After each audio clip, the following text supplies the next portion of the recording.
arkadaşlar, ben Faruk. Bugün size dünyamız olan ve shopumuz olan BF Shop BF'yi tanıtacağız. Gördüğünüz gibi burada binalar var. Yağmur yağıyor. Bunu 10.000 alabilirsiniz.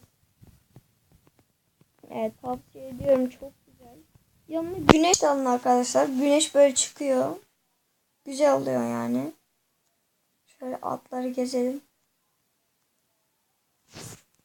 Aferin.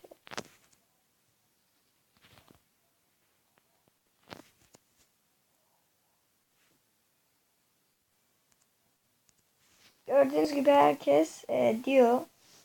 Bu da bizim elemanlardan birisi.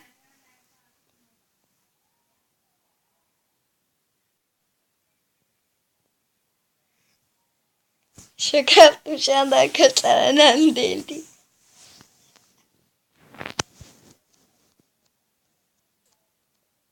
Şöyle şuraya gidelim.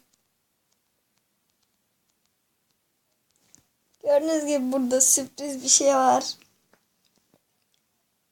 Basıyorum, evet. VL var burada. Şöyle gidelim. Burası trolleri. Şuradan çıkamıyoruz. Posta kutusuna yazabilirsiniz Dare için. Veya istiyorsanız mesela World'da ne istiyorsunuz? Mesela abi pantolon getir mesela, öyle. Burası oturma yerimiz. Abi ya, şuraya kırıyor. Bakın buradaki kanatları aldın mı? Mavi kanatlar vardı, bizim nereye gitti?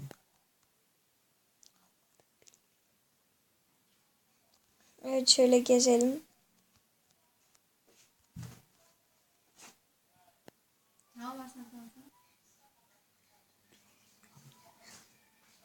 Şöyle gezelim. Şuradan çıkamıyorum. Şunlar çok güzel. Arkadaşlar, bu kısa video olacak.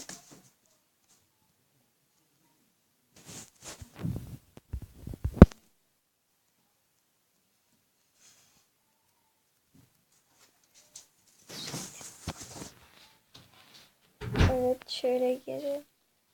Gördüğünüz gibi üstte de bulutlar var arkadaşlar.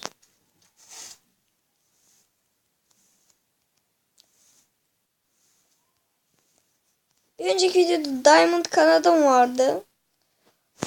Onunla Electro Wings'i değiştirdim. Dediğim gibi World için bir şey istiyorsanız yazın şu kutulara. 7 tane de olmuş. Böyle işte eşyalar var. Dediğim gibi bu kısa videoydu arkadaşlar. Beni izlediğiniz için teşekkürler. İyi günler, iyi oyunlar. Abone olmayı unutmayın ve hoşça kalın.